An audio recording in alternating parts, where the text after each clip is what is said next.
போன weekend video தான் edit பண்ண கொஞ்சம் டைம் ஆயிடுச்சு.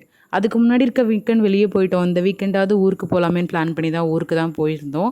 ஆக்சுவலாக நாங்கள் சாட்டர்டே, சண்டே மட்டும்தான் ஊருக்கு போவோம். ஏன்னா அப்போ மட்டும்தான் அவருக்கு லீவு. அதுவும் 2 மந்த்ஸ்க்கு ஒன்ஸ் அந்த மாதிரி தான் போகிற மாதிரி இருக்குது. சரி, ஓகே, சாட்டர்டே அன்னைக்கு கோயிலுக்கு போகலாமேன்னு தான் பிளான் பண்ணியிருந்தோம். ரிஷிவந்தியம் அர்த்தநாதீஸ்வரர் கோயிலுக்கு தான் போயிருந்தோம். எல்லோரும் ஆட்டோ வச்சுட்டு தான் போனோம். நானும் இவரும் இவங்களோட தங்கச்சி ஒருத்தவங்களும் 3 பேரும் நாங்கள் பின்னாடி உட்காந்துக்கிட்டோம். ஜாலியாக பேசிக்கிட்டு என்ஜாய் பண்ணிட்டு தான் போயிட்டு இருந்தோம்.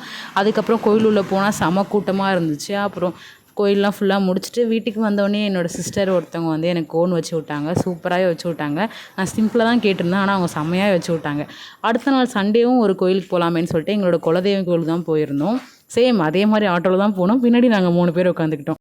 எங்கள் கோயில் வந்து தாழனூரில் பச்சையம்மன் கோயில்னு சொல்லுவாங்க. செம்ம சூப்பராகவே இருக்கும். வியூ பார்த்தாவே செம்ம சூப்பராகவே இருக்கும். ரொம்ப அமைதியாக இருக்கும், பீஸ்ஃபுல்லாக இருக்கும். ஜாலியாக சாமி கும்பிட்டு ரிட்டன் சென்னைக்கு வந்துட்டோம். நெக்ஸ்ட் வீடியோவில் பார்க்கலாம்.